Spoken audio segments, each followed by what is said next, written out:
Jadi dalam pidana di negara Inggris, ya,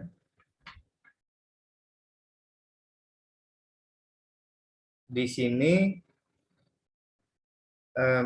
memiliki garis, ya, ya ini sebagai garis bawah, ada tujuan dan fungsi. Dalam kenyataannya di sini perbandingan ini sebagai subjek dari asal mula. Dalam hal kita mengambil pendapat Guterres, di sini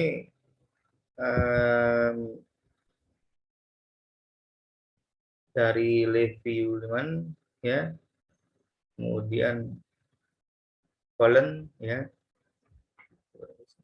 Nah, di sini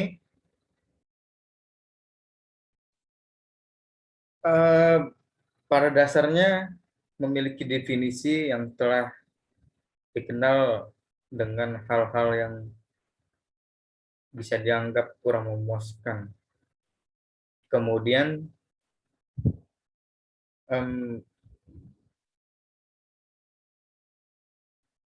oleh karenanya di sini menjadi suatu yang tepat, ya, jika dipandang sebagai kontroversi, kemudian untuk menghasilkan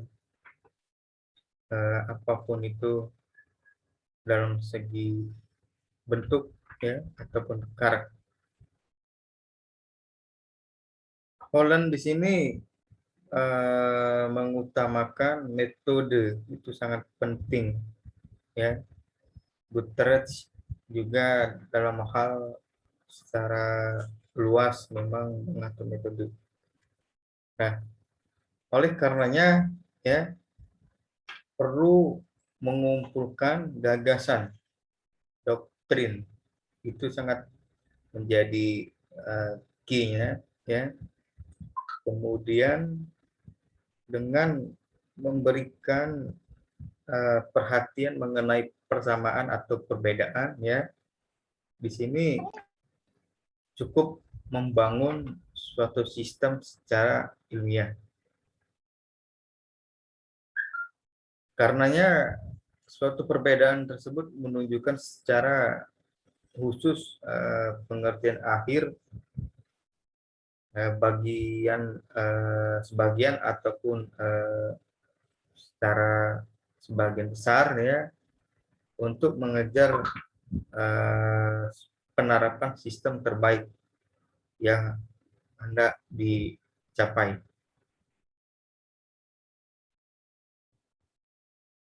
Nah, kalau di Inggris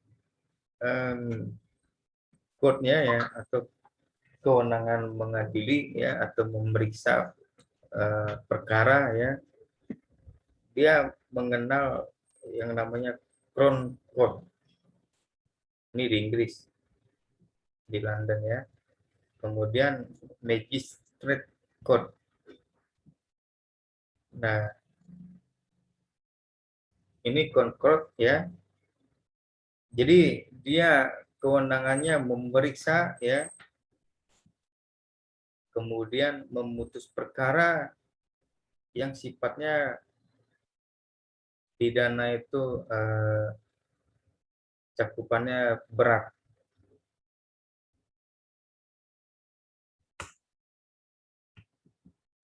Jadi kurang lebih sama Indonesia, memeriksa dan memutus, ya. Inilah pengadilan umumnya, tapi ini dispesifikkan ada yang menangani perkara ringan, berat.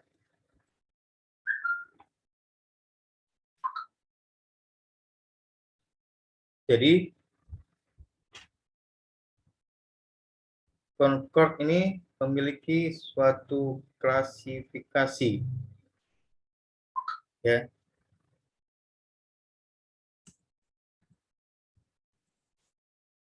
Klasifikasi terhadap tindak pidana. Yang pertama dikenal dengan sebutan offense, triable only on indictment. Jadi dalam praktek peradilan pidana di Inggris, ya, hal ini mengutamakan beberapa perkara tindak pidana yang dapat diadili berdasarkan on indictment. Dalam hal perkara ini, perkara yang tidak biasa atau tidak ringan, ya artinya memang perlu ditanggapi serius, ya, seperti murder. Jadi teman-teman ketahui, pernah belajar hukum pidana, ya, murder ini pembunuhan, ya, kemudian ada manslaughter, ada penganiayaan, ya, kemudian ada rape atau pemerkosaan, atau robbery, perampokan, ya, yang mana bisa menimbulkan atau mengakibatkan luka ringan kepada korban. Nah, yang kedua perlu teman-teman ketahui, klasifikasi ada offense triable only summarily di sini yang digolongkan ke dalam tindak pidana yang sifatnya ada defense atau mencegah, ya, pencegahan, atau bisa dikatakan sebagai apa namanya, preventifnya, ya. Jadi bisa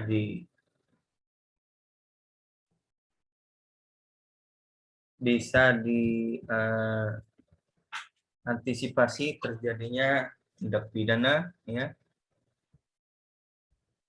dalam hal tindak pidana di Inggris ini memang dikenal sejak 1977, ya.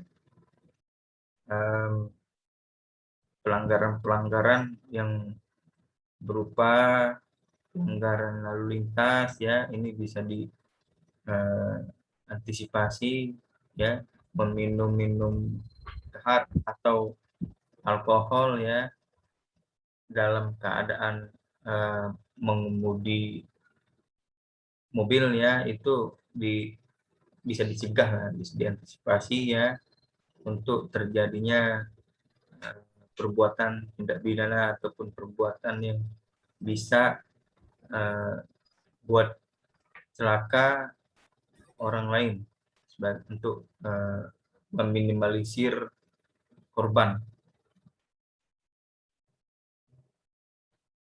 Kemudian kita mengenal offense triable either way.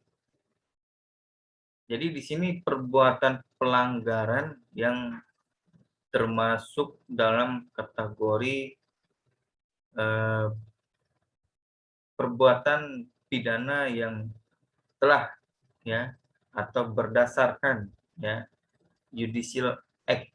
Ini dikenal sejak 1980. Dia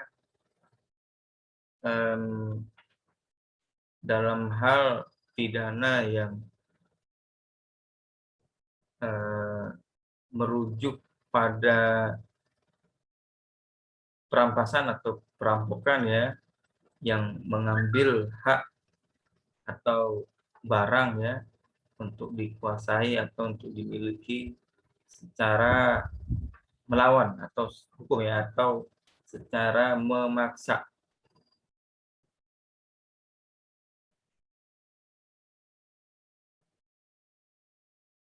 Nah, ini yang namanya magistrate code. Di sini sifatnya pengadilan yang memiliki kewenangan, ya, menangani perkara-perkara yang bisa dibilang golongan pelanggaran, ya, atau ringan. Kalau teman-teman ketahui, di sini dikenal pelanggaran sidang sidang pelanggaran SIM, ya. Jadi pelanggaran-pelanggaran yang dilakukan para pengemudi, ya, yang melanggar marka, ketentuan aturan lalu lintas, tidak menggunakan helm atau sabuk pengaman, atau ya bisa mengakibatkan terjadi kelalaian dan sebagainya lah.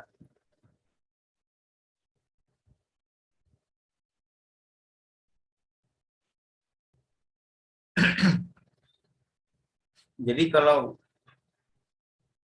kalau di Indonesia, ya, hampir mirip. Jadi Indonesia dikenal dengan kejahatan dan pelanggaran, ya. Kemudian diatur dalam buku kedua, di sini ada pelanggaran yang berupa kriterium, ya, ataupun menjadi delik, ya. Kemudian kriterium ini atau ukuran, ya, di sini ada dua jenis, bersifat kuantitatif dan bersifat kualitatif.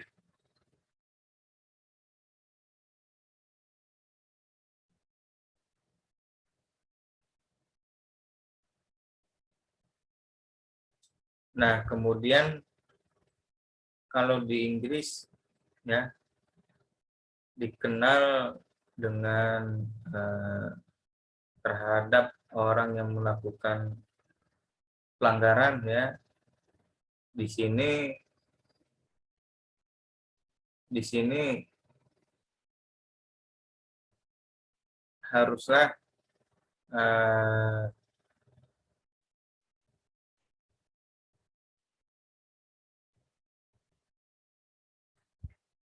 sifatnya dalam keadaan tertuduh atau sudah jelas melakukan perbuatan pidana, ya, tuduhan.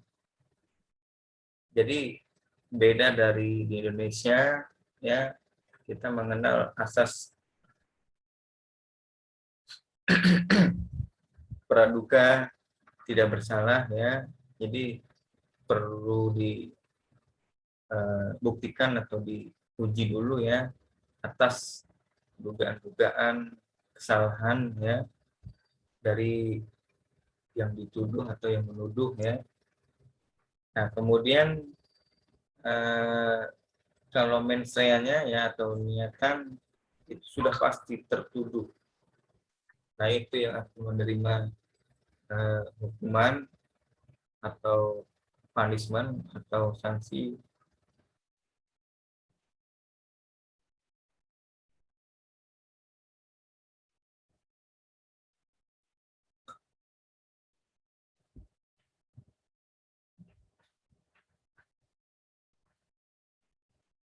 Dalam hal, ya, di Inggris ini hukum pidananya tadi tertuduh atau dituduh, ya. Ini dalam menerapkan namanya actus reus, ya. Jadi dia menyatakan perbuatan yang dituduhkan secara langsung, ya, untuk dilakukan tertuduh. Jadi pada prinsipnya actus reus di Inggris, ya, seseorang itu tidak dapat dipertanggungjawabkan, ya. Jadi kepada si pelapor, artinya si terlapor tidak punya hak pembelaan diri dan sebagainya, karena sudah pasti itu akan tertuduh dengan pastinya, ya, nggak bisa mengelak lagi. Seperti di Indonesia kan masih ada upaya-upaya pembelaan, ya, dari pada prinsip peradilan pidana Indonesia.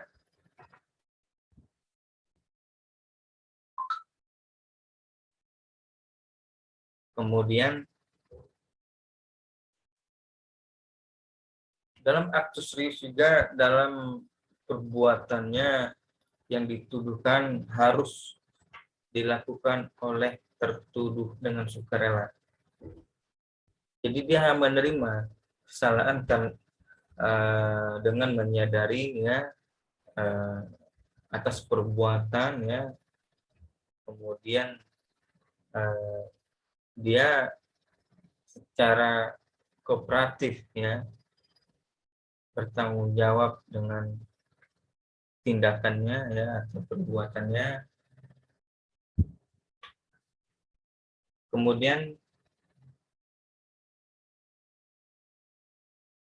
atas ketidaktahuan, atau kalau di sini yang namanya kekosongan hukum, ya. Nah, di sana ketidaktahuan akan undang-undang, kemudian bukan berarti melepaskan tanggung jawab, ya. Itu tetap dikenakan sanksi, ya. Sanksi untuk menerima aturan hukum yang berlaku, ya, oleh yang penegak hukumnya di sana, itu dimintakan pertanggungjawaban secara pidananya. Nah, kemudian bagaimana menentukan pensreanya, ya? Nah, di sini dalam atau niat, ya, pensrea di negara Inggris dia mengenal yang namanya intention, namanya purposely, ya, atau purposely di sini yang berarti dia si seseorang tertuduh, ya, menyadari perbuatannya dan menghendaki akibat dari perbuatan itu dia secara profesional, ya, dia tidak bisa lagi mengelak ataupun tidak bisa lagi untuk beralibi ataupun pembelaan diri. Seperti dalam hal tindak pidana pembunuhan, ya, oleh si A terhadap si B dengan motif membalas dendam, dalam artian B mengalami kehilangan nyawa ataupun kematian, ya, yang dilakukan si A.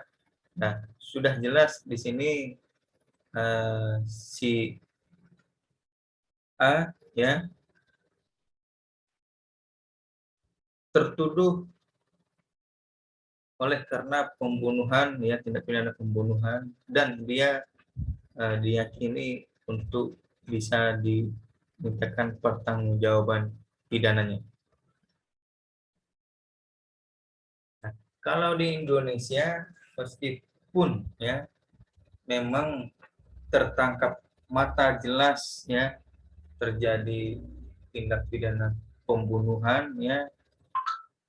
Nah, di sini bukan berarti dalam proses peradilannya akan mudah, akan cepat, akan bisa diselesaikan sebagaimana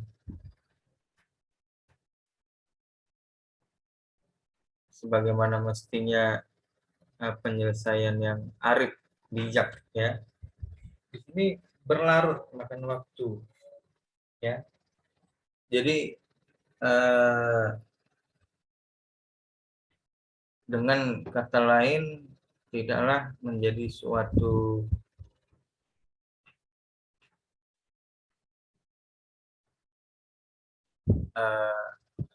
upaya hemat ya, ataupun menghukum pelaku tindak pidana secara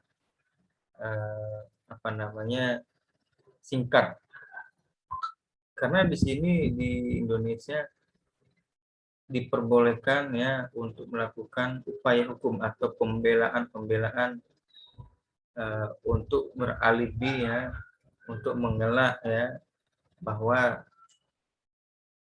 bisa dikatakan dia tidak proporsional, dia tidak ingin menerima pertanggungjawaban pidana atau dihukum dan sebagainya.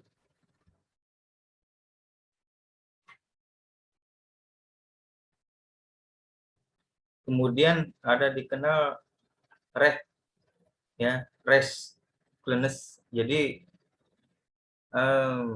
tertuduh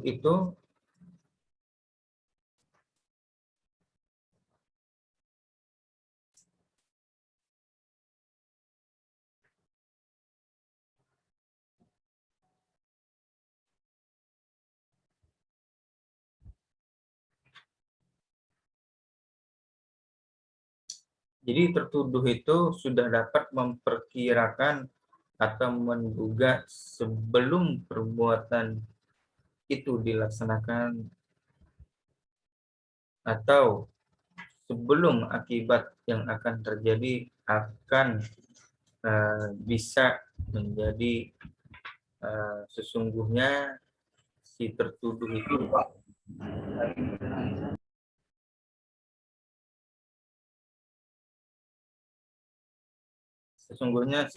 itu sebenarnya tidak menghendaki akibat itu terjadi ya. Jadi ada perbuatan tindak pidana percobaan ataupun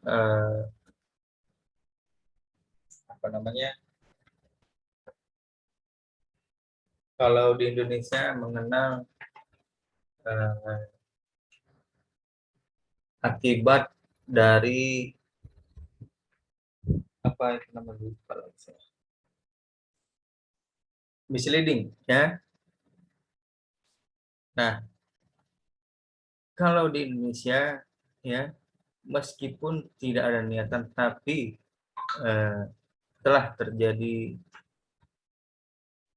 tindak pidana ya, dia mengakibatkan seseorang itu meninggal atau luka ya, seperti contoh di ada beberapa waktu lalu di Depok ya, ada seorang pria ini yang notabene membela diri atas kejadian pembegalan oleh si pelaku begal ya. Namun dia melakukan perlawanan terhadap pelaku begal sehingga si pelaku begal diduelkan oleh si korban sebelumnya sehingga si pelaku begal ya terbunuh ya tingkatnya oleh si korban sebelumnya. Namun di Indonesia si korban awalnya ya itu bisa status hukumnya menjadi seorang tersangka, bahkan terpidana pembunuhan akibatnya menghilangkan nyawa si pelaku begal itu gitu.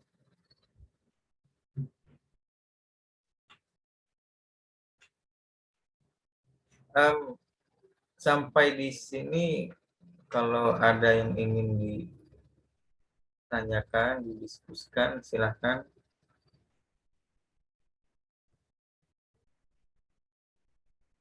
satu lagi, kita di Inggris mengenal negligence, ya. Negligence di sini tertuduh di sini tidak menduga akibat yang akan terjadi,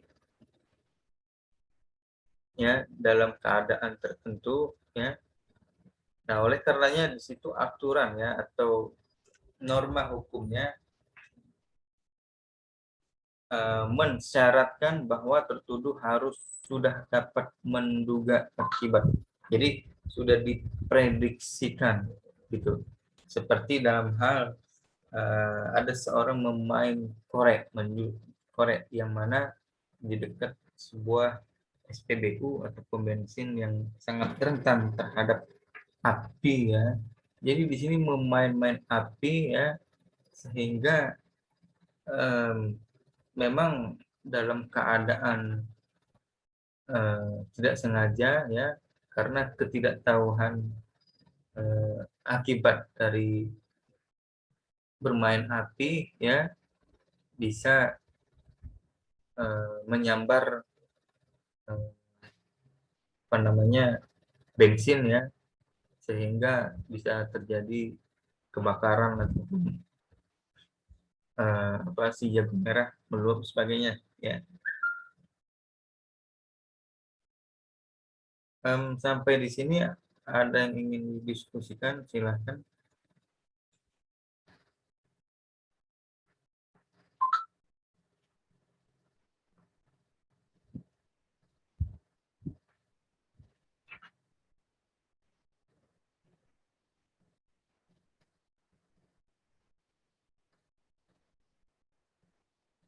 Kalau tidak ada, ya,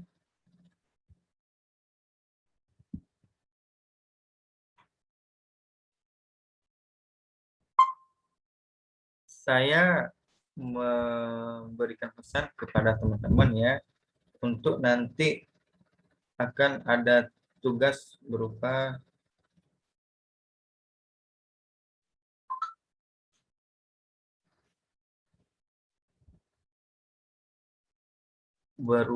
membuat apa namanya konten, ya, konten IG untuk Fakultas Hukum, ya.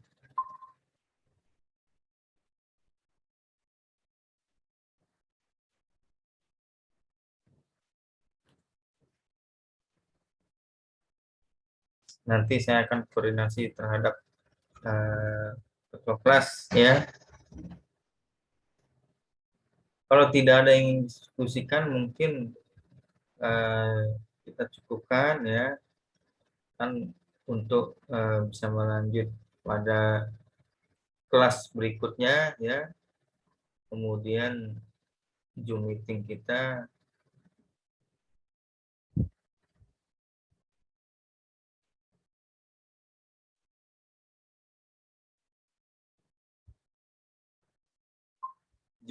kita yang last minute ini, untuk teman-teman yang tidak ingin mendiskusikan atau tidak ingin menanyakan, ya, mungkin baik kita lanjutkan pada pertemuan berikut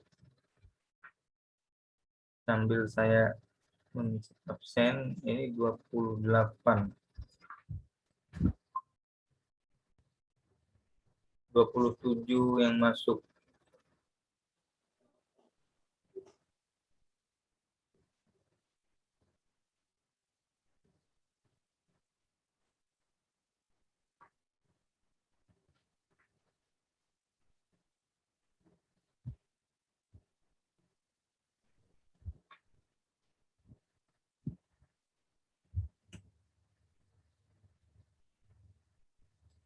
Ya, baiklah, kita akhiri.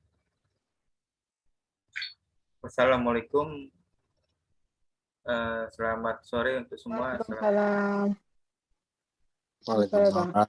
Waalaikumsalam warahmatullahi wabarakatuh. Terima kasih, Pak. Terima kasih, Pak.